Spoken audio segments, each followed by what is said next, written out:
أعوذ بالله من الشيطان الرجيم بسم الله الرحمن الرحيم السلام علیکم ورحمۃ اللہ وبرکاتہ۔ الحمد للہ رب العالمین والصلاة والسلام علی سید الانبیاء والمرسلین وعلی آلہ واصحابہ اجمعین ومن تبعہم بإحسان الی یوم الدین، اما بعد۔ محترم ناظرین، سیرت صحابہ اس موضوع پر ایک نیا کورس لے کر کے ہم آپ کی خدمت میں حاضر ہیں۔ اس کورس میں انشاءاللہ ہم 10 ایپیسوڈ میں 20 جلیل القدر صحابہ کرام کی سیرت، ان کی زندگی کے اہم حالات اور ان کے بارے میں کچھ خاص باتیں انشاءاللہ ہم آپ کے ساتھ بیان کریں گے۔ ہمیں امید ہے کہ انشاءاللہ یہ کورس ہم سب کے ایمان و عمل میں اضافے کا اور برکت کا سبب بنے گا انشاءاللہ، اور اللہ کے رسول صلی اللہ علیہ وسلم کے صحابہ کی یہ مقدس ہستیاں ہمارے لیے مشعل راہ بنیں گی، اور ہم ان کے ایمان کو، ان کے تقوی کو، دین کے لیے ان کی قربانیوں کو ہم اپنی زندگی میں اپنانے کی کوشش کریں گے۔ آج اس کورس کا پہلا درس ہے، اور آج انشاءاللہ ہم 2 صحابہ کرام، حضرت ابو ہریرہ رضی اللہ تعالیٰ عنہ اور حضرت انس بن مالک رضی اللہ تعالیٰ عنہ، ان دونوں صحابہ کرام کی سیرت پر آپ کے سامنے روشنی ڈالیں گے۔ تو آئیے شروع کرتے ہیں۔ سب سے پہلے ہم حضرت ابو ہریرہ رضی اللہ عنہ کے حالات زندگی آپ کے سامنے بیان کریں گے۔ حضرت ابو ہریرہ کا دور جاہلیت میں کیا نام تھا، اس بارے میں علماء سیرت کا، علماء تاریخ کا بڑا اختلاف ہے۔ عبد شمس، بعض علماء نے بتایا کہ ان کا نام دور جاہلیت میں عبد شمس تھا، بعض کے مطابق ان کا نام عبد غنم تھا، بعض کہتے ہیں عبداللہ تھا، بعض کہتے ہیں عمیر تھا، لیکن راجح قول، جو مضبوط قول نظر آتا ہے، وہ یہ ہے کہ ان کا جو ہے خاندانی نام وہ عبد شمس تھا۔ جب حضرت ابو ہریرہ نے اسلام قبول کیا تو پیارے نبی صلی اللہ علیہ وسلم نے ان کا نام بدل کر کے عبد الرحمن رکھ دیا، لیکن نام کے بجائے حضرت ابو ہریرہ اپنی کنیت سے، یعنی ابو ہریرہ کے نام سے مشہور ہیں۔ حضرت ابو ہریرہ کا جو سلسلہ نسب ہے، آئیے دیکھتے ہیں۔ ابو ہریرہ عبد الرحمن بن عامر بن ذی الشرا بن طریف بن غیاس بن حنیہ بن سعد بن ثعلبہ بن فہم بن غنم بن دوس۔ آپ کی ماں کا نام امیمہ تھا۔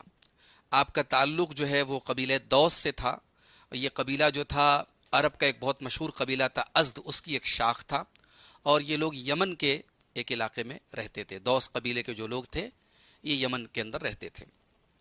حضرت ابو ہریرہ کی کنیت ابو ہریرہ کیوں پڑی؟ ہریرہ جو ہے بلی کے بچے کو عربی میں کہتے ہیں، تو اس کی وجہ جو ہے خود حضرت ابو ہریرہ سے پوچھا گیا۔ سنن ترمذی کی 3840 نمبر کی روایت ہے اور صحیح روایت ہے۔ حضرت عبداللہ ابن رافع کہتے ہیں کہ میں نے حضرت ابو ہریرہ سے پوچھا کہ لما کنیت ابا ہریرہ، آپ کی کنیت ابو ہریرہ کیوں پڑی؟ تو کہتے ہیں کہ اما تفرق منی، حضرت ابو ہریرہ نے کہا کہ تم مجھ سے ڈرتے نہیں ہو؟ تو قلت بلا واللہ انی لا احبک، حضرت عبداللہ ابن رافع نے کہا بالکل، میں آپ کا جو ہے ایک روب ہے میرے دل میں۔ تو اس کے بعد حضرت ابو ہریرہ نے کہا کہ کنت ارعا غنم اہلی، میں اپنے گھر والوں کی بکریاں چراتا تھا۔ فکانت لی ہریرۃ صغیرہ، میرے پاس ایک چھوٹی سی بلی کا بچہ تھا۔ فکنت اضعها باللیل فی شجرہ، میں ایک پیڑ کے کنارے اس کو میں رات میں رکھ دیتا تھا۔ فاذا کان النہار ذهبت بها مئی، اور دن میں اس بلی کے بچے کو اپنے ساتھ رکھتا تھا۔ فلعبت بها، اور اس کے ساتھ میں کھیلتا تھا۔ فکنونی ابا ہریرہ، اس وجہ سے لوگوں نے میری کنیت رکھ دی ابو ہریرہ، بلی کا باپ، بلی کے بچے کا باپ، چونکہ اس بچے سے میری ایک انسیت تھی، میں کھیلتا تھا، اس لیے لوگوں نے یہ نام میرا رکھ دیا۔ حضرت ابو ہریرہ کی پیدائش اللہ کے نبی کی ہجرت سے تقریباً 24 برس پہلے یمن میں، جہاں ان کا قبیلہ رہتا تھا، اپنے وطن میں ان کی پیدائش ہوئی۔ حضرت ابو ہریرہ کے بچپن سے لے کے جوانی تک کا جو پیریڈ ہے، تقریباً 30 سال کا دور، اس دور کے بارے میں بہت زیادہ تفصیلات نہیں ملتی۔ اتنا معلوم ہوتا ہے کہ بچپن میں ہی آپ یتیم ہو گئے تھے، آپ کے والد کا انتقال ہو گیا تھا، اور آپ جو ہے بکریاں چرانے کا کام کرتے تھے اپنے وطن میں۔ آپ نے اسلام کب قبول کیا؟ اکثر جو مورخین ہیں اور علماء سیرت ہیں، ان کا یہ خیال ہے کہ حضرت ابو ہریرہ رضی اللہ تعالیٰ عنہ نے ہجرت نبوی سے پہلے ہی اپنے وطن میں حضرت طفیل دوسی رضی اللہ تعالیٰ عنہ، جو آپ کے قبیلے کے ایک نامور صحابی بھی تھے اور شاعر بھی تھے، انہوں نے جب اسلام قبول کیا اور انہوں نے جا کر کے اپنے قبیلے میں اسلام کی تبلیغ کی دعوت کی تو ان کی دعوت و تبلیغ سے حضرت ابو ہریرہ نے اسلام قبول کیا۔ سن 6 ہجری کے آخر میں یا سن 7 ہجری کی شروعات میں حضرت طفیل رضی اللہ تعالیٰ عنہ نے یہ فیصلہ کیا کہ اب ہم لوگوں کو اپنے وطن سے مدینہ ہجرت کرنی چاہیے تاکہ ہم اسلام کا ساتھ دے سکیں اور پیارے نبی صلی اللہ علیہ وسلم کی صحبت اور آپ کی رفاقت بھی ہم سب کو نصیب ہو جائے۔ اس مقصد سے انہوں نے اپنے قبیلے کے اور بھی مسلمانوں کو دعوت دی تو تقریباً 70-80 گھرانے، جو ایک بڑی تعداد، ان میں 70-80 گھرانوں کا مطلب کہ لگ بھگ 800-900 لوگ تھے، تو یہ سارے کے سارے لوگ ہجرت کے لیے تیار ہو گئے اور یہ لوگ ہجرت کر کے مدینہ پہنچے۔ ان ہجرت کرنے والوں میں حضرت ابو ہریرہ رضی اللہ عنہ بھی تھے جو اپنے ایک غلام کے ساتھ شامل تھے۔ جب یہ لوگ مدینہ آئے تو اس وقت پیارے نبی صلی اللہ علیہ وسلم مدینہ میں نہیں تھے، آپ غزوہ خیبر کے لیے خیبر تشریف لے گئے تھے۔ ان لوگوں نے اللہ کے نبی صلی اللہ علیہ وسلم کا انتظار کرنے کے بجائے یہ مناسب سمجھا کہ خود خیبر جا کر کے آپ صلی اللہ علیہ وسلم سے ملاقات کی جائے اور آپ کی خدمت میں حاضری دی جائے۔ چنانچہ حضرت ابو ہریرہ کہتے ہیں کہ میرا جو غلام تھا وہ راستے میں بھاگ گیا۔ جب میں اللہ کے رسول صلی اللہ علیہ وسلم کے پاس پہنچا خیبر میں نے آپ کی بیعت کی تو ابھی میں آپ کے پاس ہی تھا کہ اتنے میں میرا غلام بھی آ گیا، جو غلام راستے میں میرا بھاگ گیا تھا، غائب ہو گیا تھا، وہ آ گیا۔ فقال علی رسول اللہ صلی اللہ علیہ وسلم، تو اللہ کے رسول نے مجھ سے کہا ھذا غلامک، ابو ہریرہ تمہارا غلام آ گیا۔ فقلت هو حر لوجہ اللہ، حضرت ابو ہریرہ اللہ کے رسول سے مل کر کے اور آپ سے بیعت کر کے اتنے خوش تھے، کہا کہ یا رسول اللہ یہ غلام اللہ کی رضا کے لیے میں آزاد کرتا ہوں۔ حضرت ابو ہریرہ رضی اللہ تعالیٰ عنہ اور ان کے ساتھی جب خیبر پہنچے تو اس وقت خیبر کی لڑائی آخری مرحلے میں تھی، کچھ قلعے باقی تھے، باقی سارے قلعے فتح ہو چکے تھے، تو اس لڑائی کے آخری پیریڈ میں حضرت ابو ہریرہ اور ان کے ساتھی بھی غزوہ خیبر میں شامل ہوئے۔ اب آئیے دیکھتے ہیں کہ اللہ کے رسول صلی اللہ علیہ وسلم کی زندگی میں حضرت ابو ہریرہ کے شب و روز کیسے گزرتے تھے، ان کی کیا ایکٹیویٹیز تھی، ان کے حالات کیسے تھے۔ اللہ کے رسول صلی اللہ علیہ وسلم کی خدمت میں حضرت ابو ہریرہ محرم سن 7 ہجری میں حاضر ہوئے۔ اس وقت سے لے کر کے اللہ کے رسول صلی اللہ علیہ وسلم کی وفات تک حضرت ابو ہریرہ کی زندگی کا جو سب سے بڑا مقصد تھا وہ یہ تھا کہ اللہ کے رسول صلی اللہ علیہ وسلم کی صحبت میں رہیں اور آپ کی خدمت کریں اور آپ سے دین سیکھیں۔ یہ آپ کی زندگی کا مقصد تھا اور اس مقصد کے لیے آپ سفر میں، حضر میں، خلوت میں، جلوت میں، تنہائی میں، پبلکلی، پرائیویٹلی، ہر حال میں پیارے نبی صلی اللہ علیہ وسلم کے ساتھ رہتے تھے اور اس بات کی کوشش کرتے تھے کہ اللہ کے رسول صلی اللہ علیہ وسلم کی یعنی جو آپ کے افعال ہیں، جو آپ کی ایکٹیویٹیز ہیں، جو آپ کی باتیں ہیں، ان کو میں نوٹ کروں، ان کو میں یاد کروں اور ان پر میں عمل کروں۔ یہ حضرت ابو ہریرہ رضی اللہ تعالیٰ عنہ کی زندگی کا مقصد تھا اور ایک مقصد یہ بھی تھا کہ اللہ کے رسول کے دیدار سے میں جو ہے فیضیاب ہوتا رہوں، اللہ کے رسول میری نظروں کے سامنے رہیں۔ حضرت ابو ہریرہ رضی اللہ تعالیٰ عنہ نے اس مقصد کے لیے اللہ کے رسول کی زندگی میں کوئی شادی نہیں کی اور نہ ہی کوئی کسب معاش کے لیے کوئی پیشہ اختیار کیا، کوئی کاروبار، کوئی بزنس، کوئی نوکری، کچھ نہیں، بلکہ اللہ کے رسول صلی اللہ علیہ وسلم کی خدمت میں جو اور بھی چند غریب صحابہ تھے جن کا ایک ہی مقصد تھا اللہ کے رسول کی خدمت میں دین کو سیکھنا، اور جس مقصد کے لیے پیارے رسول صلی اللہ علیہ وسلم نے مسجد نبوی کے پورب سائڈ میں ایک چبوترا بنوایا تھا جس پر سائبان بھی پڑا ہوا تھا، جس کو صفہ کہا جاتا تھا، اور وہاں تقریباً 60-70 آپ کے صحابہ تھے جن کے پاس نہ رہنے کو گھر تھا، نہ ان کے پاس کوئی ذریعہ آمدنی تھا، وہ اللہ کے رسول کی خدمت میں رہ کر دین سیکھتے تھے۔ اللہ کے رسول کے پاس جب کوئی صدقہ آتا تھا آپ ان غریب صحابہ کو فوراً دے دیتے تھے، آپ کے پاس اگر کوئی تحفہ بھی آتا تھا آپ اس میں ان کو شامل کرتے تھے۔ ان اصحاب صفہ میں حضرت ابو ہریرہ رضی اللہ تعالیٰ عنہ بھی شامل ہو گئے۔ ناظرین، حضرت ابو ہریرہ رضی اللہ تعالیٰ عنہ نے اللہ کے رسول کی احادیث کو یاد کرنے اور سیکھنے اور امت تک پہنچانے کا جو کام کیا ہے، اس کام میں انہوں نے بڑی تکلیفیں جھیلی ہیں، بڑی قربانیاں دی ہیں۔ آئیے اس کی 2-3 مثالیں دیکھتے ہیں۔ سب سے پہلے ہم آپ کے سامنے ایک حدیث پیش کرنے جا رہے ہیں، یہ صحیح بخاری کی 3708 نمبر کی حدیث ہے۔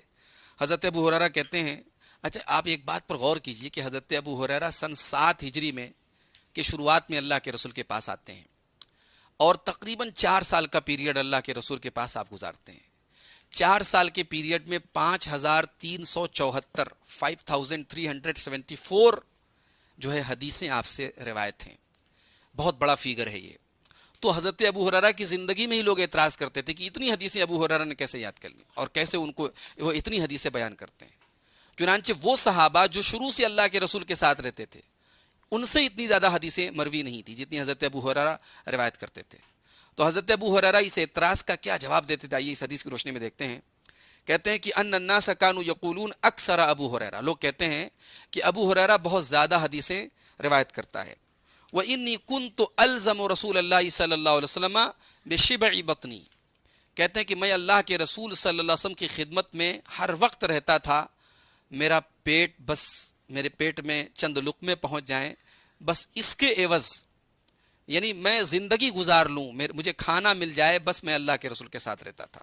حتی لا آکل الخمیر، مجھے ڈھنگ کی روٹی نہیں ملتی تھی. ولا البس الحبیر، اور نہ کبھی میں نے آرام دہ کپڑا پہنا. ولا یخدمنی فلان ولا فلانا، کبھی نہ کوئی غلام کوئی لونڈی میری خدمت میں رہا.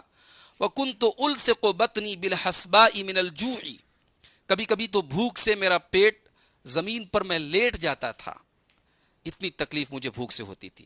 وان كنت لاستقرأ الرجل الآية هي معي كي ينقلب بي، کبھی کبھی میں کسی کو کوئی آیت مجھے یاد ہوتی تھی میں کسی کو پڑھاتا تھا، یا میں جس آیت کا پہلے سے مجھے علم رہتا تھا میں کسی سے پوچھتا تھا تاکہ وہ مجھے اپنے ساتھ لے کے جائے. فیطعمنی، اور مجھے کھانا کھلا دے. وکان اخیر الناس للمسکین جعفر بن ابی طالب، کہتے ہیں کہ غریبوں کے سب سے بڑے مسیحا جو تھے اللہ کے رسول کے دور میں حضرت جعفر بن ابی طالب رضی اللہ تعالیٰ عنہ تھے. کان ینقلب بی فیطعمنی ما فی بیتہ، وہ اکثر مجھے اپنے گھر لے کے جاتے تھے اور جو بھی کھانے کی چیزیں ہوتی تھی مجھے کھلاتے تھے. حتی ان کان لیخرج الینا العکا، کبھی کبھی چمڑے کا برتن وہ میرے پاس لے کے آتے تھے. التی لیس فیہا شیء، اس چمڑے کے برتن میں کچھ نہیں ہوتا تھا. فنشقھا، میں اس چمڑے کے برتن کو پھاڑ دیتا تھا. فنلعق ما فیہا، اور اس میں اگر کوئی تھوڑی بہت چیز لگی رہتی تھی میں اس کو چاٹ جاتا تھا. اللہ اکبر. یہ ابو ہریرہ رضی اللہ تعالیٰ عنہ. ایک اور حدیث دیکھیے، یہ صحیح بخاری کتاب العلم کی حدیث ہے، حدیث نمبر 118. حضرت ابو ہریرہ کہتے ہیں کہ لوگ کہتے ہیں کہ ابو ہریرہ بہت زیادہ حدیثیں روایت کرتا ہے. ولولا آیتان فی کتاب اللہ، اگر اللہ کی کتاب میں 2 آیتیں نہ ہوتی، ما حدثت حدیثا، میں کبھی کوئی حدیث بیان نہ کرتا. کون سی 2 آیتیں نہ ہوتی؟ ان الذین یکتمون ما انزلنا من البینات، سورہ بقرہ کی آیت ہے کہ جو لوگ ہماری نازل کردہ آیتوں کو چھپاتے ہیں ان کے لیے دردناک عذاب ہے. پوری آیت 2 آیتیں ہیں، وہ 2 آیتیں حضرت ابو ہریرہ نے پڑھ کے سنائیں اور کہا کہ اگر یہ 2 آیتیں نہ ہوتی تو میں کبھی کوئی حدیث نہ چھپاتا. ان اخواننا من المہاجرین کان یشغلہم الصفق بالاسواق، ہمارے مہاجر بھائی مارکیٹ اور بازار کے بزنس میں لگے رہتے تھے. وان اخواننا من الانصار کان یشغلہم العمل فی اموالہم، اور ہمارے انصاری بھائی جو مدینہ کے انصار ہیں یہ اپنے مال میں لگے رہتے تھے، اپنے کھیتی باڑی میں اپنے کاموں میں لگے رہتے تھے. وَإِنَّ أَبَا هُرَيْرَةَ كَانَ يَلْزَمُ رَسُولَ اللَّهِ صلی اللہ علیہ وسلم بِشِبْعِ بَطْنِهِ، ابو ہریرہ اللہ کے رسول کے پاس رہتا تھا، بس اس کو کھانا مل جائے، ٹائم سے کھانا مل جائے، پیٹ بھر جائے، بس اتنے پر حضرت ابو ہریرہ کہتے ہیں کہ میں رسول اکرم کی خدمت میں رہتا تھا. وَيَحْذُرُ مَا لَا يَحْذُرُونَ وَيَحْفَظُ مَا لَا يَحْفَظُونَ، اور میں ان موقعوں پر حاضر رہتا تھا جس موقع پر اور لوگ حاضر نہیں رہتے تھے، اور میں وہ باتیں یاد کر لیتا تھا جو اور لوگ یاد نہیں کر پاتے تھے. ایک اور روایت ہے، یہ صحیح بخاری کی 2074 نمبر کی حدیث ہے، اس میں حضرت ابو ہریرہ کہتے ہیں فَأَشْهَدُ إِذَا غَابُوا، جب لوگ غائب رہتے تو میں حاضر رہتا تھا. وَأَحْفَظُ إِذَا نَسُوا، اور إِذَا نَسُوا، جب لوگ بھول جاتے تھے تو میں یاد رکھتا تھا. وَكَانَ يُشْغِلُ إِخْوَتِي مِنَ الْأَنصَارِ عَمَلُ أَمْوَالِهِمْ، ہمارے انصاری بھائیوں کو ان کے مال کا جو کام ہوتا تھا وہ بزی رکھتا تھا. وَكُنْتُ إِمْرًا مِسْكِينًا مِنْ مَسَاكِينِ الصُّفَّةِ، اور میں صفہ کے غریب طلبہ میں سے اور صفہ کے غریب لوگوں میں سے ایک تھا. اعی حین ینسون، جب لوگ بھول جاتے تھے میں یاد رکھتا تھا. وقد قال رسول اللہ صلی اللہ علیہ وسلم فی حدیث یحدثہ، ایک مرتبہ اللہ کے رسول صلی اللہ علیہ وسلم حدیث بیان کر رہے تھے، آپ نے فرمایا کہ انہ لن یبسط احد ثوبہ حتی اقضی مقالتی ھذہ، میں اپنی یہ بات جب پوری کروں گا تو اگر کوئی اپنی چادر کو پھیلا دے، ثم یجمع الیہ ثوبہ، اور پھر وہ اس چادر کو سمیٹ لے، اپنی طرف سمیٹ لے، الا وعى ما اقول، تو جو بات میں بیان کر رہا ہوں وہ اس کو یاد کر لے گا. فبسطت نمیرۃ علیہ، میرے پاس ایک دھاری دار چادر تھی، میں نے وہ چادر پھیلا دی. حتیٰ اذا قضا رسول اللہ صلی اللہ علیہ وسلم مقالتہ، اللہ کے رسول صلی اللہ علیہ وسلم نے جب اپنی بات ختم کر لی، جمعتها الى صدری، میں نے اپنے سینے سے اس چادر کو لگا لیا اور سمیٹ لیا اپنی طرف، فما نسیت من مقالت رسول اللہ صلی اللہ علیہ وسلم تلک من شیء، تو اس اللہ کے رسول کی وہ حدیث اور وہ گفتگو میں سے میں کبھی کچھ بھولا نہیں۔ اس سے آپ اندازہ لگائیں کہ اللہ کے رسول صلی اللہ علیہ وسلم کے یہ صحابی اللہ کے رسول کی حدیثوں کو یاد کرنے میں کتنی محنت کرتے تھے۔ ایک اور حدیث دیکھیے کہ حضرت ابو ہریرہ نے کیسی مشکلوں کا دور دیکھا ہے اللہ کے رسول کی زندگی میں۔ یہ صحیح بخاری کتاب الرقاق کی حدیث ہے، حدیث کا نمبر ہے 6452۔ حضرت ابو ہریرہ کہتے ہیں کہ اللہ الذی لا الہ الا ہو، اس اللہ کی قسم جس کے سوا کوئی معبود نہیں ہے، ان کنت لاعتمد بکبدی علی الارض من الجوع، میں بھوک سے زمین پر لیٹ جاتا تھا، میرا پیٹ زمین سے لگ جاتا تھا، وَإِن كُنْتُ لَأَشُدُّ الْحَجَرَ عَلَى بَطْنِي مِنَ الْجُوعِ، اور میں کبھی کبھی پتھر باندھ لیتا تھا اپنے پیٹ پر بھوک کی وجہ سے۔ وَلَقَدْ قَعَدْتُ يَوْمًا عَلَى طَرِيقِهِمْ الَّذِينَ يَخْرُجُونَ مِنْهُ، ایک دن میں لوگوں کے راستے پر بیٹھ گیا، وہاں سے حضرت ابو بکر کا گزر ہوا، میں نے ان سے اللہ کی کتاب کی ایک آیت کے بارے میں پوچھا، پھر میں نے صرف اس لیے پوچھا إِلَّا لِيُشْبِعَنِي، تاکہ وہ مجھے کھانا کھلا دیں، فَمَرَّ وَلَمْ يَفْعَلْ، وہ گزر گئے اور انہوں نے میری خواہش پوری نہیں کی۔ پھر حضرت عمر گزرے، میں نے ان سے بھی اللہ کے قرآن کی کتاب کی ایک آیت پوچھی اور میرا مقصد تھا کہ مجھے کھانا مل جائے۔ حضرت عمر فاروق بھی گزر گئے اور میری آرزو پوری نہیں ہوئی۔ ثم مر بی ابو القاسم صلی اللہ علیہ وسلم، اس کے بعد میرے نبی ابو القاسم صلی اللہ علیہ وسلم وہاں سے گزرے، فتبسم حین رآنی، اللہ کے رسول مسکرائے مجھے دیکھ کر کے، اور میرے دل کی حالت کو میرے چہرے سے اللہ کے رسول نے پڑھ لیا۔ اللہ اکبر! صحابہ کرام کو اللہ کے رسول سے جو تعلق تھا، اللہ کے رسول اپنے صحابہ کے چہرے پڑھ لیا کرتے تھے۔ آپ نے میرا چہرہ دیکھا اور کہا یا ابا ہر، اے ابو ہریرہ، قلت لبیک یا رسول اللہ، میں نے کہا لبیک اے اللہ کے رسول، حاضر ہوں۔ قال الحق، آپ نے فرمایا میرے پیچھے آؤ۔ پھر اللہ کے رسول جب چلے تو میں آپ کے پیچھے پیچھے چلا، آپ گھر کے اندر اجازت لے کر کے داخل ہوئے اور پھر مجھے اجازت دی تو میں اندر گیا، تو آپ نے وہاں پہ دیکھا کہ ایک پیالے میں دودھ رکھا ہوا ہے، تو آپ نے پوچھا کہ من این ھذا اللبن، یہ دودھ کہاں سے آیا؟ لوگوں نے کہا کہ اے اللہ کے رسول فلاں صحابی نے یا فلاں صحابیہ نے آپ کو ہدیہ بھیجا ہے۔ تو اللہ کے رسول نے فرمایا کہ ابا ہرن، اے ابو ہریرہ، میں نے کہا لبیک یا رسول اللہ، اے اللہ کے رسول میں حاضر ہوں۔ قال الحق الی اہل الصفہ، کہا کہ جاؤ اہل صفہ کے پاس جاؤ، فادعوہم لی، اور اہل صفہ کو، اصحاب صفہ کو بلا کر کے لاؤ۔ حضرت ابو ہریرہ کہتے ہیں وَأَهْلُ الصُّفَّةِ أَضْيَافُ الْإِسْلَامِ، یہ اصحاب صفہ کون تھے؟ یہ اسلام کے مہمان تھے۔ اللہ اکبر! کیا تعبیر ہے حضرت ابو ہریرہ کی۔ اصحاب صفہ کسی ایک آدمی کے مہمان نہیں تھے، اسلام کے مہمان تھے، اسلام سیکھنے والے تھے، رسول کے شاگرد تھے، رسول کی درسگاہ کے اسٹوڈنٹ تھے، یہ مہمان تھے اسلام کے۔ لا یأوون الی اہل ولا مال، نہ ان کے کوئی گھر والے تھے، نہ ان کے پاس کوئی مال تھا، ولا علی عہد، ان کا کوئی ٹھکانہ نہیں تھا۔ اذا اتتہ صدقۃ بعث بها الیہم، اللہ کے رسول کے پاس صدقہ آتا تھا، آپ اصحاب صفہ کے پاس بھجوا دیتے تھے۔ ولم یتناول منها شیئا، اور اس صدقہ میں سے اللہ کے رسول خود کچھ نہیں کھاتے تھے۔ اور واذا اتتہ ہدیۃ، اور جب آپ کے پاس ہدیہ آتا تھا، تحفہ آتا تھا، ارسل الیہم، تو اللہ کے رسول وہ تحفہ اصحاب صفہ کے پاس بھجواتے تھے، واصاب منها واشرکہم فیہا، اور خود بھی اس میں سے شامل ہوتے تھے اور اپنے صحابہ کو، اصحاب صفہ کو بھی شامل کرتے تھے۔ فساءنی ذالک، اس دن جب اللہ کے رسول نے تھوڑا سا پیالے میں دودھ تھا اور مجھے کہا کہ اصحاب صفہ کو بلا کے لاؤ، تو مجھے یہ بات اچھی نہیں لگی۔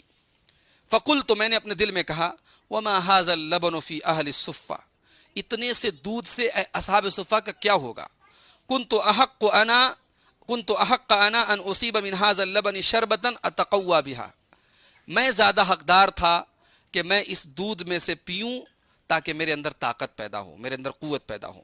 فَإِذَا جَاءَ أَمَرَنِي فَكُنْتُ أَنْ أُعْطِيَهُمْ، لیکن جب اللہ کے رسول صلی اللہ علیہ وسلم نے حکم دے دیا تو اب میری مجبوری تھی کہ مجھے ان کو دینا تھا۔ وَمَا عَسَىٰ أَن يَبْلُغَنِي مِنْ هَذَا اللَّبَنِ، اور مجھے امید نہیں تھی کہ اب یہ دودھ مجھے مل پائے گا۔ اس کے بعد کہتے ہیں کہ وَلَمْ يَكُن مِّن طَاعَةِ اللَّهِ وَطَاعَةِ رَسُولِهِ صلی اللہ علیہ وسلم بُدٌّ، میں بھوکا تھا، میں پریشان تھا، مگر اللہ اور اس کے رسول کی اطاعت کے علاوہ میرے پاس کوئی آپشن نہیں تھا۔ رسول اکرم کا حکم تھا، چاروں ناچار، بادل ناخواستہ، نہ چاہتے ہوئے بھی میں اصحاب صفہ کے پاس گیا اور میں ان کو بلا کر کے لایا۔ جب سارے لوگ آ گئے تو سب اصحاب صفہ نے اجازت طلب کی اندر آنے کی. اللہ کے رسول نے ان کو اجازت دی. وَأَخَذُوا مَجَالِسَهُم مِّنَ الْبَيْتِ، سب لوگ آئے اور گھر کے اندر اپنی اپنی انہوں نے جگہ لے لی، بیٹھ گئے. قال یا ابا ہر، حضرت اللہ کے رسول نے کہا کہ اے ابو ہریرہ.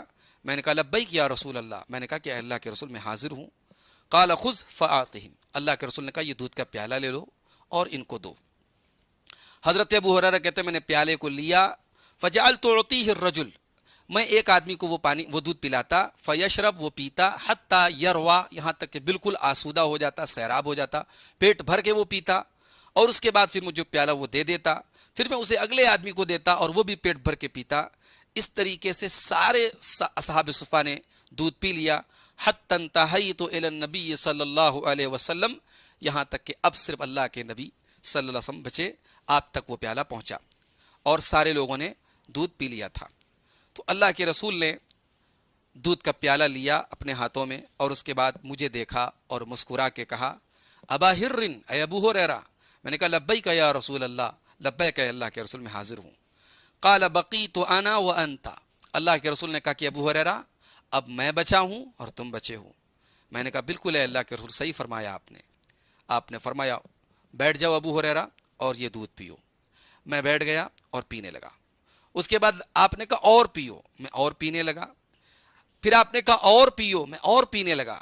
یہاں تک کہ اتنا پی لیا میں نے کہ آخر میں نے کہا لا والذی بعثک بالحق ما اجد له مسلکا، یا رسول اللہ اب کوئی اور جگہ نہیں بچی ہے میرے پیٹ میں ایک دم ہاؤس فل ہو چکا ہے میرا پیٹ بالکل بھر چکا ہے. اللہ کے رسول صلی اللہ علیہ وسلم کو میں نے وہ پیالہ دیا.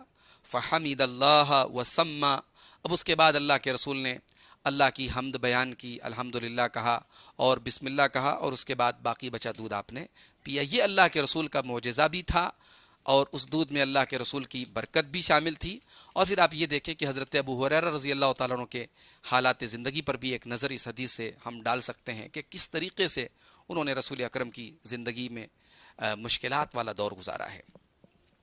حضرت ابو ہریرہ رضی اللہ تعالیٰ عنہ اللہ کے رسول کی خدمت کا کوئی موقع نہیں چھوڑتے تھے، بڑے دل سے آپ کی خدمت میں لگے رہتے تھے. میں ایک دو مثالیں اس کی آپ کو دینا چاہتا ہوں. ابو داؤد کی 45 نمبر کی حدیث ہے.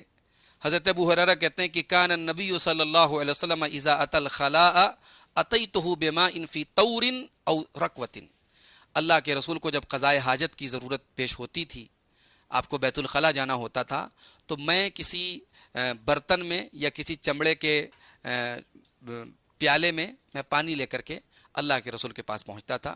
فاستنجا، آپ استنجا کر دے. ثم مسح یدہ علی الارض، پھر اپنے ہاتھوں کو زمین پہ رگڑ کر کے ہاتھوں کو صاف کرتے. ثم اتیتہ باناء آخر، پھر میں دوسرا برتن لاتا. فتوضأ، اور اللہ کے پیارے نبی صلی اللہ علیہ وسلم وضو کرتے تھے.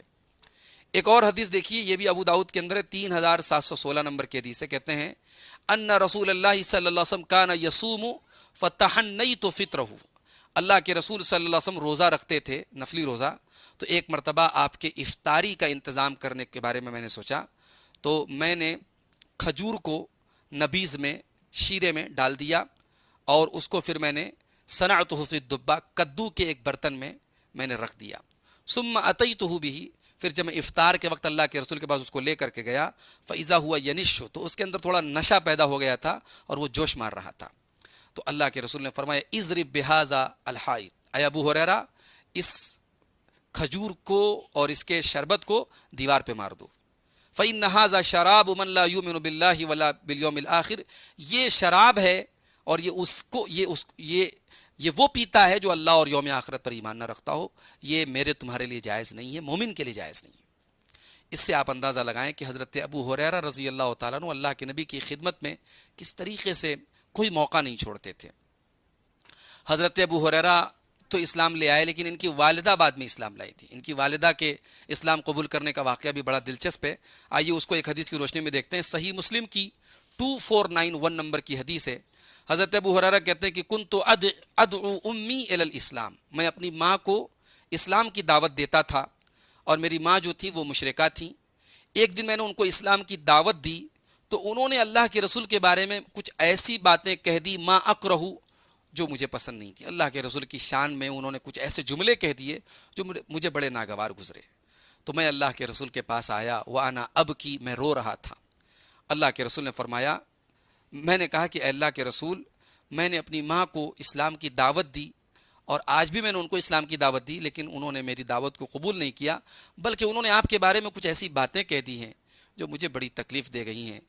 فد اللہ ان یہدی ام ابی ہریرہ، اے اللہ کے رسول آپ دعا کیجئے کہ اللہ تعالیٰ ابو ہریرہ کی ماں کو ہدایت دے۔ اللہ کے رسول نے دعا کی، اللہم اہد ام ابی ہریرہ، اے اللہ ابو ہریرہ کی ماں کو ہدایت دے۔ کہتے ہیں کہ میں خوش ہو کر کے اللہ کے رسول کی دعا کو سن کر کے میں نکلا، فلما جیت، جب میں گھر پہنچا تو میں دروازے کے پاس پہنچا تو دیکھا کہ دروازہ بند تھا، تو میں نے میری ماں نے جب میرے پاؤں کی آواز سنی تو میری ماں نے کہا کہ ابو ہریرہ وہیں رکے رہو، اور میں نے پانی کے گرنے کی آواز سنی۔ قال فاغتسلت ولبست درعها، میری ماں نے غسل کیا، کپڑے پہنے، وعجلت عن خمارها، لیکن جلدی جلدی میں اس نے دوپٹہ سر پہ نہیں اوڑھا، اور اس نے دروازہ کھولا اور کہنے لگی کہ اے ابو ہریرہ، اشہد اللہ الہ الا اللہ واشہد ان محمدا عبدہ ورسولہ، اے ابو ہریرہ میں گواہی دیتی ہوں کہ اللہ کے سوا کوئی معبود برحق نہیں، اور میں گواہی دیتی ہوں کہ محمد صلی اللہ علیہ وسلم اللہ کے بندے اور اس کے رسول ہیں۔ حضرت ابو ہریرہ کہتے ہیں جب میں اللہ کے رسول کے پاس پہنچا تو اب میں خوشی سے رو رہا تھا، اور میں نے کہا کہ اے اللہ کے رسول ابشر، خوش ہو جائیے، قد استجاب اللہ دعوتک، اللہ نے آپ کی دعا سن لی، وہدا ام ابی ہریرہ، اور ابو ہریرہ کی ماں کو اللہ نے ہدایت دے دی۔ اللہ کے نبی نے اللہ کی حمد و ثنا بیان کی۔ اس کے بعد میں نے کہا کہ اے اللہ کے رسول ادعو اللہ ان یحببنی انا و امی الی عبادہ المؤمنین، اے اللہ کے رسول اللہ سے دعا کیجیے کہ اللہ میری اور میری ماں کی محبت سارے مومنوں کے دل میں ڈال دے، ہر اہل ایمان کے دل میں میری اور میری ماں کی محبت ڈال دے، اور ہم دونوں ماں بیٹے کے دل میں سارے اہل ایمان کی محبت ڈال دے۔ اللہ کے رسول صلی اللہ علیہ وسلم نے دعا کی، اللہم حبب عبیدک ھذا، اے اللہ تو اپنے اس پیارے سے بندے ابو ہریرہ کو اور ان کی ماں کو تو اپنے مومن بندوں کی نظر میں محبوب بنا دے، وحبب الیہم المؤمنین، اور سارے اہل ایمان کی محبت ان دونوں ماں بیٹے کے دل میں ڈال دے۔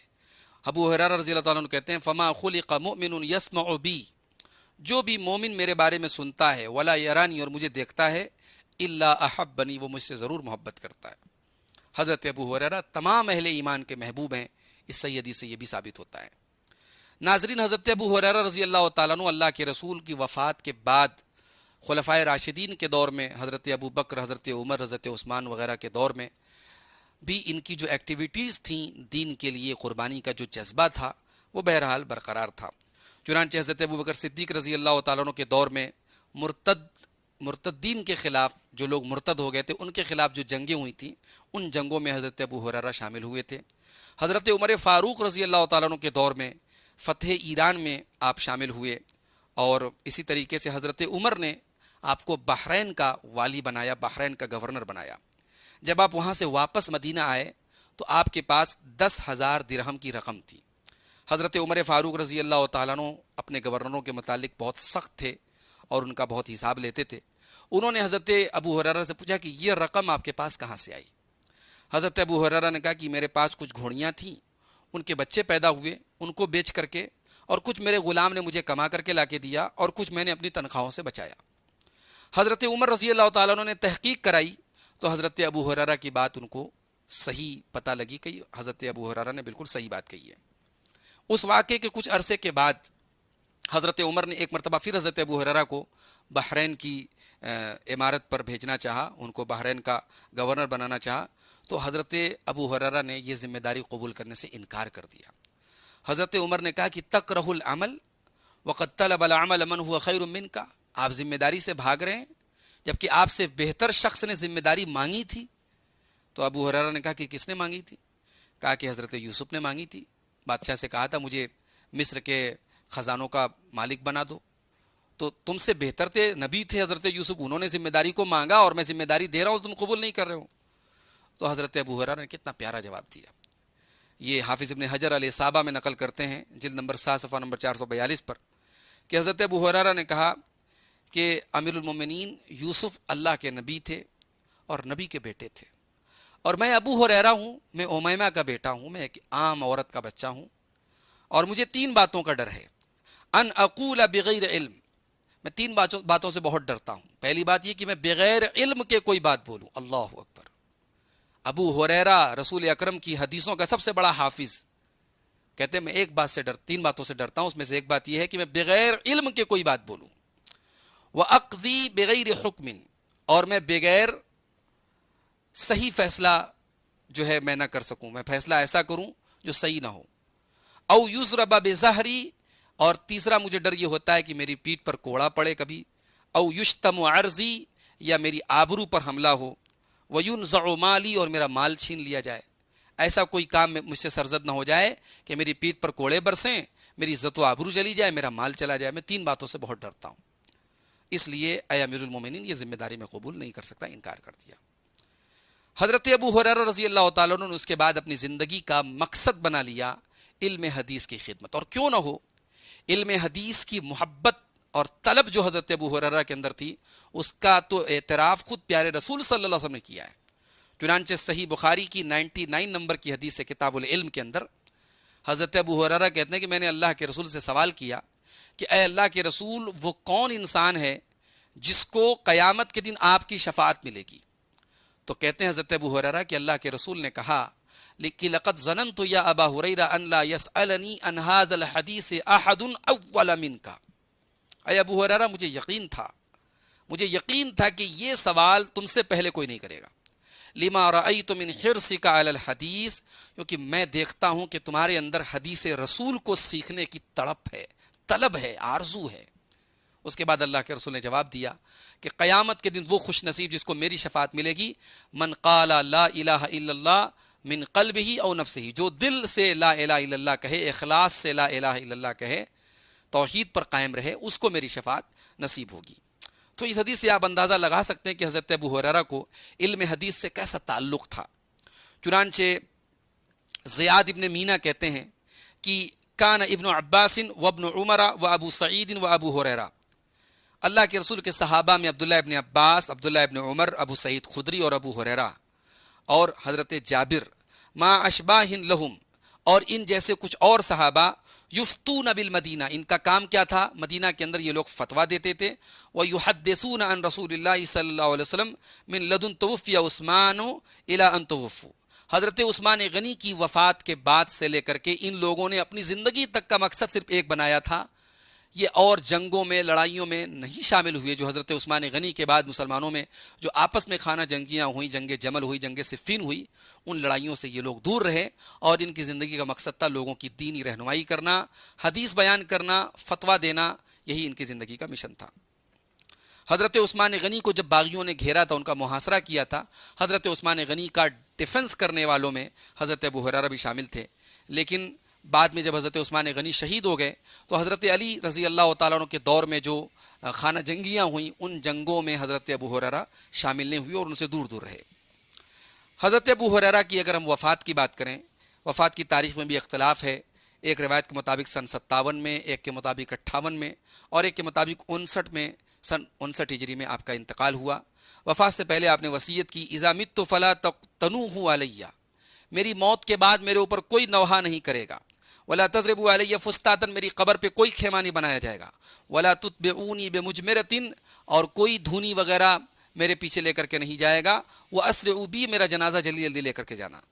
جنازے کی نماز اس وقت جو مدینہ کے گورنر تھے ولید ابن عتبہ، انہوں نے پڑھائی، اور بقی کے قبرستان میں حضرت ابو ہریرہ کو دفن کیا گیا۔ آپ کے اہل خانہ میں، آپ کی فیملی میں آپ کی بیوی بسرا بنت غزوان کا ذکر ملتا ہے، آپ کے بیٹے محرر کا ذکر ملتا ہے جنہوں نے اپنے باپ سے روایت بھی حدیث کی ہے، اور آپ کی ایک بیٹی کا ذکر ملتا ہے جو حضرت سعید ابن مسیب سید التابعین ان کے نکاح میں آئی تھیں۔ 5374 حدیثیں حضرت ابو ہریرہ سے مروی ہیں، جس میں سے 326 حدیثیں متفق علیہ ہیں، اور 800 سے زیادہ مردوں اور عورتوں نے آپ سے حدیثوں کو روایت کیا ہے۔ ایک مرتبہ مروان ابن حکم نے آپ کے یادداشت کا امتحان لینے کے لیے آپ کو بلوایا اور آپ سے کہا کہ حدیثیں بیان کیجیے، اور جتنی حدیثیں آپ نے پڑھیں ان کو چھپ کر کے اپنے کاتب سے کہا کہ ان کو نوٹ کر لو، اور اس کے بعد 1 سال بعد پھر بلایا اور کہا کہ آپ فلاں دن فلاں مجلس میں میرے پاس آئے تھے اور آپ نے مجھ کو اتنی حدیثیں پڑھ کے سنائی تھی، وہ حدیثیں آج آپ پھر سے سنا دیجئے۔ حضرت ابو ہریرہ نے جب وہ حدیثیں پھر سے سنائی تو کاتب کا بیان ہے کہ کہیں ایک حرف کا بھی فرق مجھے نہیں ملا۔ یہ آپ کی میموری تھی جو اللہ کے رسول کی دعا کی برکت سے آپ کو ملی تھی، اللہ تعالیٰ نے آپ کو بہترین یادداشت دی تھی۔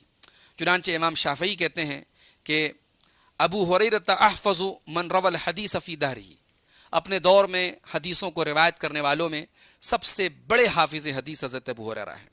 امام ابو نعیم کہتے ہیں کان احفظ الصحابہ لاخبار رسول اللہ صلی اللہ علیہ وسلم، اللہ کے رسول کی حدیثوں کو سب سے زیادہ روایت کرنے والے اور بیان کرنے والے ابو ہریرہ رضی اللہ تعالیٰ عنہ ہیں۔ ناظرین، یہ ابو ہریرہ رضی اللہ عنہ کی سیرت ہم نے آپ کے سامنے بیان کی۔ آج کے درس میں جو دوسرا نام ہمارے سامنے ہے، حضرت انس بن مالک رضی اللہ تعالیٰ عنہ، بڑے مشہور صحابی ہیں، خادم رسول ان کو کہا جاتا ہے۔ 10 سال تک انہوں نے اللہ کے رسول کی خدمت کی تھی۔ حضرت انس کی کنیت ہے ابو حمزہ، اور آپ کا سلسلہ نسب اس طریقے سے ہے انس بن مالک بن نضر بن زمزم بن زید بن حرام بن جندب۔ آپ مدینہ میں ہجرت سے تقریباً 10 سال پہلے پیدا ہوئے۔ قبیلہ خزرج کی بہت مشہور شاخ بنو نجار سے آپ کا تعلق تھا، اور یہ اللہ کے رسول کے دادا جناب عبد المطلب کا نانیحال اس قبیلے میں تھا۔ حضرت انس کے جو والد تھے مالک ابن نضر، یہ دور جاہلیت میں قتل کر دیے گئے، اور اس کے بعد ان کی ماں نے حضرت ام سلیم رضی اللہ تعالیٰ عنہ نے حضرت ابو طلحہ انصاری سے نکاح کیا تھا، اور ان کے نکاح کا واقعہ بھی بڑا دلچسپ ہے۔ جب حضرت ام سلیم کے پاس نکاح کا پیغام حضرت ابو طلحہ نے بھیجا تو حضرت ابو طلحہ ابھی اسلام نہیں لائے تھے، تو حضرت ام سلیم نے ان کو یہ دعوت دی کہ آپ اسلام قبول کر لیں، آپ بت پرستی چھوڑ دیں، توحید پر آ جائیں، تو مجھے کچھ اور مہر نہیں چاہیے، آپ اسلام قبول کر لیں وہی میرا مہر ہو جائے گا۔ چنانچہ حضرت ابو طلحہ تیار ہو گئے، انہوں نے اسلام قبول کیا، اور ام سلیم ان کے نکاح میں آئیں، اور یہی نکاح کا مہر بنا ان کا قبول اسلام حضرت ابو طلحہ کا۔ صحابہ کہتے ہیں کہ اتنا برکت والا نکاح اور اتنی برکت والا مہر ہم نے نہیں دیکھا کہ شوہر کا اسلام جو ہے وہ بیوی کا مہر بن جائے۔ چنانچہ یہ دونوں میاں بیوی جو تھے، حضرت ابو طلحہ اور حضرت ام سلیم، بڑے اللہ کے نبی کے صحابہ میں بڑے جانباز اور دین کے لیے قربانی کا جذبہ دینے والے دونوں میاں بیوی تھے۔ ان کے تربیت میں حضرت انس کی پرورش ہوئی، اور جب حضرت ام سلیم رضی اللہ تعالیٰ عنہ کو پتہ لگا کہ اللہ کے رسول صلی اللہ علیہ وسلم مدینہ تشریف لائے ہیں ہجرت کے موقع پر، تو حضرت ام سلیم اپنے بیٹے انس کو لے کر کے آئیں اللہ کے رسول کے پاس۔ اس وقت حضرت انس کی عمر 10 سال تھی، اور انہوں نے آ کر کے کہا کہ یا رسول اللہ ھذا انیس، اے اللہ کے رسول یہ میرا بچہ انس ہے، غلام لبیب، بڑا ذہین بچہ ہے، کاتب، اور یہ لکھ بھی لیتا ہے، اتیتک بہ یخدمک، اے اللہ کے رسول میں آپ کے پاس لے کے آئی ہوں، یہ بچہ میرا آپ کی خدمت کرے، میں اس لیے لے کے آئی ہوں، فدعوا اللہ لی، ذرا میرے بچے کے لیے دعا کر دیں۔ اس سے ایک سبق ہمیں یہ ملا کہ نیک اور صالح لوگوں سے اپنے بچوں کو واقف کرانا چاہیے، ان کی ملاقات کرانا چاہیے، ان سے دعائیں لینی چاہیے اپنے بچوں کے لیے۔ پیارے نبی صلی اللہ علیہ وسلم نے حضرت انس کو چوما، پیار کیا اور دعا کی، اللہم اکثر مالہ وولدہ واطل عمرہ واغفر ذنبہ، اے اللہ ان کے مال اور اولاد میں تو اضافہ فرما، ان کی عمر کو تو لمبا کر، اور ان کے گناہوں کو تو معاف کر دے۔ اللہ کے رسول کی تینوں دعائیں قبول ہوئیں۔ حضرت انس نے بہت لمبی عمر پائی، اور بہت بڑا ان کے جو بچے اور پوتے ہوئے، ابھی میں ان کی تعداد آپ کو بتاؤں گا۔ یہ ساری جو دعا اللہ کے رسول کی تھی، دعا کی برکت تھی کہ اللہ تعالیٰ نے یہ تمام چیزیں ان کو دی۔ حضرت انس رضی اللہ تعالیٰ عنہ اللہ کے رسول کے مدینہ آنے کے بعد پورے 10 سال جو اللہ کے رسول کا جو پورا مدنی پیریڈ تھا، وہ اللہ کے رسول کی خدمت میں آپ نے گزارا، اور کہتے ہیں کہ اللہ کے رسول کی میں نے 10 سال خدمت کی، لیکن اللہ کے رسول نے کبھی مجھے جھڑکا نہیں، کبھی ڈانٹا نہیں، کبھی مارا نہیں۔ چنانچہ صحیح بخاری کی 6038 نمبر کی حدیث سے کہتے ہیں خدمت النبی صلی اللہ علیہ وسلم 10 سنین، میں نے اللہ کے نبی کی خدمت 10 سال کی، فما قال لی اف ولا لما صنعت ولا الا صنعت، نہ تو کبھی اللہ کے رسول نے مجھے اف کہا، نہ کبھی یہ کہا کہ تم نے یہ کام کیوں کیا، کبھی نہ یہ کہا کہ تم نے یہ کام کیوں نہیں کیا۔ اللہ کے رسول بچوں کو جیسے مانتے تھے، اپنے بیٹوں کے جیسا پیار کرتے تھے حضرت انس سے، اور آپ ہی نے آپ کی کنیت رکھی تھی ابو حمزہ، اور بعض اوقات خاص باتیں اور راز کی باتیں آپ حضرت انس کو کہتے تھے، اور یا بنیا، اے میرے بچے کہہ کر کے اللہ کے رسول حضرت انس کو پکارا کرتے تھے۔ حضرت انس کا جو پورا گھرانہ ہے، یہ بڑا اسلام کے لیے جو ہے آگے آگے رہنے والا گھرانہ ہے۔ آپ کے سوتیلے باپ حضرت ابو طلحہ ہوں، یا آپ کی ماں ام سلیم ہوں، یا آپ کے چچا حضرت انس ابن نضر ہوں، یا آپ کی خالہ حضرت ام حرام ہوں، یا آپ کے ماموں حضرت ملحان ہوں، یہ پوری جو فیملی تھی آپ کی حضرت انس کی، یہ اسلام کے لیے ایک دم آگے آگے رہتی تھی۔ تو ایسے ماحول میں حضرت انس رضی اللہ تعالیٰ عنہ پھر اللہ کے رسول کی خدمت میں رہتے تھے۔ آپ اس سے اندازہ لگا سکتے ہیں کہ حضرت انس کا کیریکٹر اور کردار کتنا مضبوط تھا۔ بہت کم عمری میں اللہ کے رسول کے پاس رہنے کے باوجود اللہ کے رسول صلی اللہ علیہ وسلم کے ساتھ 8 غزوات میں حضرت انس شامل ہوئے۔ غزوہ بدر میں آپ شامل تھے، غزوہ خیبر میں، غزوہ طائف میں، غزوہ حنین میں آپ شامل تھے، فتح مکہ کے موقع پر، صلح حدیبیہ کے موقع پر، عمرۃ القضاء کے موقع پر، حجۃ الوداع کے موقع پر، ان تمام موقعوں پر حضرت انس پیارے رسول صلی اللہ علیہ وسلم کے ساتھ ساتھ رہے تھے۔ اللہ کے رسول صلی اللہ علیہ وسلم کی وفات کے بعد حضرت ابوبکر صدیق کے دور میں جب جن لوگوں نے ارتداد کا راستہ پکڑ لیا، مرتد ہو گئے، ان کے خلاف جب حضرت ابوبکر صدیق نے جنگ کی، ان جنگوں میں حضرت انس شامل تھے۔ جنگ یمامہ میں آپ شامل ہوئے، حضرت عمر فاروق کے دور میں عراق اور ایران کی فتوحات میں آپ شامل ہوئے، قادسیہ کی جنگ میں آپ شامل تھے۔ جب یہ فتوحات ہو گئیں تو حضرت انس نے اب اس کے بعد بصرہ میں اسٹے کیا اور وہیں حدیث رسول کو روایت کرنا اور امت کی رہنمائی کرنا یہ آپ کا مشن بن گیا۔ حضرت عثمان غنی کی شہادت کے بعد حضرت علی مرتضیٰ رضی اللہ تعالیٰ عنہ کے دور میں جو فتنے ہوئے، ان فتنوں سے حضرت انس بھی دور رہے۔ حضرت علی کی شہادت کے بعد کافی عرصے تک گوشہ نشین رہے۔ حجاج بن یوسف نے ایک مرتبہ عبد الملک ابن مروان کے دور میں حضرت انس کے ساتھ کچھ بدتمیزی کی اور آپ کی گردن پہ مہر لگوا دی۔ حضرت انس نے اس دور کے جو خلیفہ تھے عبد الملک بن مروان، ان کو خط لکھا اور خط میں لکھا کہ انی خدمت رسول اللہ صلی اللہ علیہ وسلم 9 سنین، میں نے اللہ کے رسول صلی اللہ علیہ وسلم کی خدمت کی ہے 9 سال، 9 سال میں نے خدمت کی ہے۔ واللہ یہاں 9 سال کہا گیا، دوسری حدیثوں میں 10 سال موجود نہیں، راؤنڈ فیگر 10 سال تھا۔ تو کہا کہ واللہ لو ان النصارى ادرکوا رجلا، اگر نصارہ ایسے کسی آدمی کو پالیں خدم نبیہم، جس نے ان کے نبی کی خدمت کی ہو، فاکرموہ، تو نصارہ اور عیسائی کرسچین بھی ایسے آدمی کو عزت دیں گے، اس کا احترام کریں گے۔ وَإِنَّ الْحَجَّاجَ يَعْرِضُ بِي حَوْكَةَ الْبَصْرَةِ، اور آج یہ حالات ہیں کہ تمہارے نبی کے خادم انس ابن مالک کو بصرہ کے بے وقوف لوگوں کے سامنے اور معمولی لوگوں کے سامنے مذاق بنایا جا رہا ہے، حجاج ابن یوسف مذاق بنا رہا ہے۔ عبد الملک بن مروان بہت غضبناک ہوا اور اس نے حجاج کو خط لکھا کہ انس سے جا کر کے معافی مانگو۔ حجاج نے آ کر کے کہا کہ اے ابو حمزہ، آپ تو ناراض ہو گئے؟ کہا کہ ہاں میں بالکل ناراض ہوں، تم نے مجھے مذاق بنا دیا لوگوں کے سامنے۔ تو حجاج نے کہا کہ اے ابو حمزہ، آپ کی مثال اور میری مثال اس آدمی کی طرح ہے جو اپنی گھر والی کو ڈانٹتا ہے تاکہ اس کی پڑوسن سن لے۔ تو میں یہ چاہتا ہوں ان لا یکون لأحد علی منطق، کہ مجھ سے ہر آدمی ڈرے اور میری بات کے اوپر کسی کی بات نہ ہو۔